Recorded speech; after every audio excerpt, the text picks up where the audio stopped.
শোনেন, ফ্রিতে একটা টিপস দেই, নিজের মতো করে বাঁচেন। কারো কাছে আপনি জঘন্য, আবার কারো কাছে আপনি নগণ্য, আবার কারো কাছে আপনি তার সবটুকু। একটা কথা মনে রাখবেন, গাধার নাম ঘোড়া রাখলে গাধা কোনোদিন ঘোড়া হয় না। ঠিক তেমনি অন্য কারো জাজমেন্টে আপনার যা মূল্য আছে তা কিন্তু এক ফোঁটাও কমবে না। কারণ আলুর ব্যাপারই কিন্তু সোনা চিনবে না। কারো কাছে দেখবেন আপনি ন্যাকা, আবার কারো কাছে আপনি খুব বোকা, আবার কারো কাছে আপনি খুব অহংকারী। আসলে এর কোনোটাই আপনি না, আপনি তার কাছে ঠিক সেই রকম, সে আপনাকে ডিজার্ভ করে যে রকম। সর্বশেষ কথা হচ্ছে, দিন শেষে নিজেই নিজের, একটু ভালো একটু মন্দ, কিন্তু দিন শেষে সবাইকে ভালো রাখতে গিয়ে দেখবেন সবাই ভালো আছে, মাঝখান থেকে আপনিই ভালো নেই। হ্যালো এভরিওয়ান, আসসালামু আলাইকুম। সবাই কেমন আছেন? আশা করছি সবাই খুব ভালো আছেন। আমি আলহামদুলিল্লাহ ভালো আছি। আপনাদের সাথে কথা বলতে বলতে অলরেডি আমার নাস্তা বানানো কিন্তু কমপ্লিট হয়ে গেছে। মানে আলু ভাজি আর সুজির হালুয়াটা হয়ে গেছে। এখন আমি রুটি পরোটা ভেজে নেব। রুটি কিন্তু উল্টাপাল্টা উল্টালেই হবে না, 3 উল্টানোতে কিন্তু রুটি ফুলে যায়। এই যে দেখেন কত সুন্দর রুটি ফুলেছে, একাই কিন্তু ফুলতেছে। দেখেছেন, 3 উল্টানোতেই ফুলকো রুটি হয়ে গেল। আজকে যেহেতু আলু ভাজি আর হালুয়া করেছি, তাই আমি রুটি খাবো। শুধু ছোট ছেলের জন্য পরোটা বানিয়েছি আর সবার জন্যই রুটি বানিয়েছি। আলহামদুলিল্লাহ, নাস্তাটা কিন্তু খুবই মজার ছিল। আর সুজির হালুয়াটাও খুব মজা হয়েছিল। তারপরে আপনাদের ভাইয়া এই যে বাজার নিয়ে এসেছে, এটা কিন্তু শুক্রবারের ব্লগ। আমার তো ঠান্ডা লেগেছে, এই জন্য ভিডিওটা দিতে লেট হয়ে গেল। তো এখানে যে কিছু চিংড়ি মাছ এনেছে, আর আপনাদের ভাইয়ার এই ইলিশের নোনা খুবই পছন্দ, তাই 1 কেজি ইলিশের নোনা এনেছে। মুরগি আনা হয়েছে, ছোট মাছ আনা হয়েছে, আর কিছু সবজি আনা হয়েছে। এগুলো সবকিছু আমি রেখে দিব। আর চিংড়ি মাছের সাইজটা কত সুন্দর, তাই না? এই সাইজের চিংড়ি মাছ দিয়ে কিন্তু যে কোনো তরকারি খেতে ভালো লাগে। এরকম একটা বক্সে করে আমি ফ্রিজে রেখে দেই, এতে করে যখন মন চায় তখনই বের করা যায় সহজেই। দেশি নদীর চিংড়ি মাছ তো, এটার স্বাদ বেশি। ছোট মাছ এর আগেও এনেছিল, আজকেও আবার এনেছে। উনি প্রতি সপ্তাহেই বাজার করতেই যায়, না লাগলেও বাজার করতে যায়। আজকে গিয়েছে শুধু ইলিশের নোনা আনতে, আর দেখেন কত কিছু নিয়ে এসেছে। ইলিশের নোনাগুলো কিন্তু বড় বড় পিস ছিল, তো আমি একটা বক্সে করে নরমাল ফ্রিজে রেখে দিব। আচ্ছা বলেন তো আপু ভাইয়ারা, আপনারা আমার ভিডিওটি কে কোথা থেকে দেখছেন, আর আমার ভিডিও আপনাদের কাছে কেমন লাগে কমেন্ট করে কিন্তু জানাতে ভুলবেন না। আর মুরগিও কেটে এনেছে, আমি ছোট ছোট পিস করে তারপরে ধুয়ে ফ্রিজে রেখে দিয়েছি। তারপর রান্না করতে চলে আসলাম। সিম আলু ভাজি করব। তেলের উপর সিম আলু পেঁয়াজ আর কাঁচামরিচ দিয়ে দিলাম, একটুখানি হলুদের গুঁড়া, পরিমাণ মতো লবণ দিয়ে খুব ভালো মতো মিক্সড করে নিচ্ছি।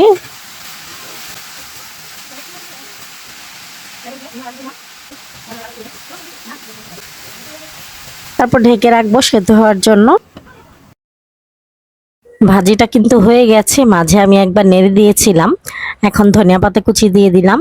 আর আজকে সিম্পল রান্নাই করছি, কারণ আজকে রাতের বেলা পিজা বানাবো, তো এই জন্য দিনের বেলা মেনুতে সিম্পল খাবারই রাখলাম। তো ভাজিটা হয়ে গেছে, এখন আমি মাসকালের ডাল রান্না করব। প্রেসার কুকারে মাসকালের ডাল দিয়ে দিলাম। তারপর দিয়ে দিচ্ছি পরিমাণ মতো লবণ, হলুদ মরিচ ধনিয়ার গুঁড়া, আদা রসুন বাটা, জিরার গুঁড়া। তারপরে পরিমাণ মতো পানি দিয়ে আমি প্রেসার কুকারে ঢাকনাটা লাগিয়ে দিয়েছি। ডালটা কিন্তু অলরেডি হয়ে গেছে, আমি বাগার দিয়েছিলাম। আর এদিকে মুরগির মাংস রান্না করছি। তেলের উপর গোটা গরম মশলা দিয়ে দিলাম, পেঁয়াজ কুচি দিয়ে দিলাম। তারপর দিয়ে দিচ্ছি হলুদ মরিচ ধনিয়ার গুঁড়া, জিরার গুঁড়া, টমেটো আর কাঁচামরিচ দিয়ে দিলাম। তারপর এখানে পানি দিয়ে দিলাম মশলাটা কষানোর জন্য, আদা রসুন বাটা। আর এখানে দিয়ে দিচ্ছি রাঁধুনি বাটা, পরিমাণ মতো লবণ। মশলাটাকে খুব ভালো মতো কষিয়ে নিব। মশলা কষানো হয়ে গেছে, তারপর আমি মুরগির মাংস দিয়ে দিচ্ছি।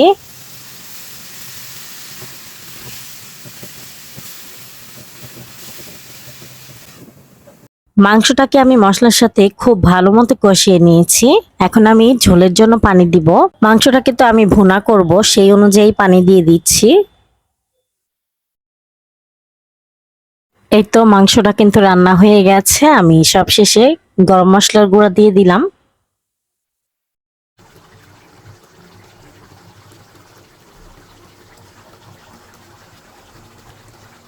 মাংসটা খুব মজা হয়েছিল, আর ঝাল ঝাল করে রান্না করেছিলাম। কালারটা দেখেই তো বুঝতে পারছেন। আর ব্রয়লার মুরগি তো ঝাল ঝাল না হলে কিন্তু ভালো লাগে না। তারপর নামাজ কালাম পড়ে আসলাম। এসে খাবার খেতে বসলাম, সবার খাওয়া অলরেডি হয়ে গেছে। আর সবগুলো খাবারই খুবই মজার ছিল। অনেকদিন পরে মাসকালের ডাল খেলাম, খুব ভালো লেগেছে খেতে, আলহামদুলিল্লাহ।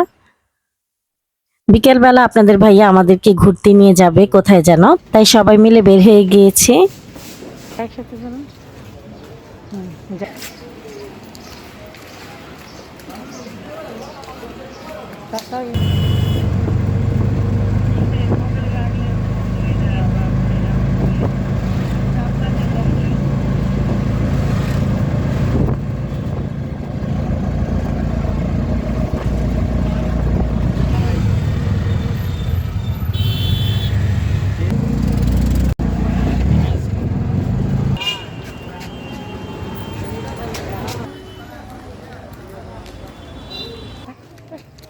এই যে আমার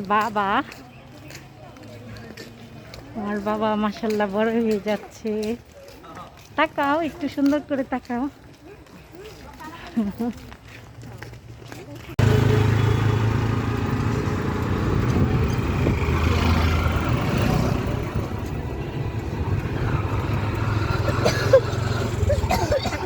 সুন্দর আছে। অনেক ঘরের থেকে এটা দেখা যায়। মেশিন টেশিন লাগাইবো আরো। বুঝছো? এই যে এটা একটা নদী আছে।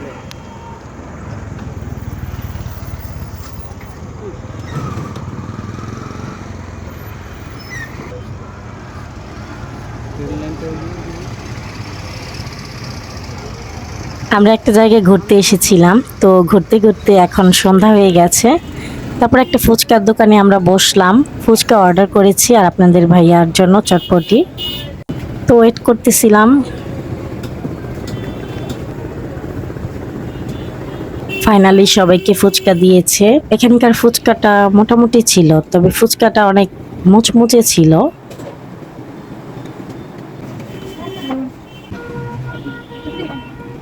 বাইরে এসে দেখি এখানে মাছের বারবিকিউ করছে, আবার পাশে অনেক মহিলারা চাপটি বিক্রি করছে ভর্তা দিয়ে। অনেক ভিড় আজকে যেহেতু শুক্রবার। তো এখন আমরা বাসায় চলে যাব, রাত হয়ে গেছে। আর বাসায় গিয়ে তো পিজাও বানাতে হবে। পিজার রেসিপিটা কিন্তু আমি গত ভিডিওতে দিয়েছিলাম।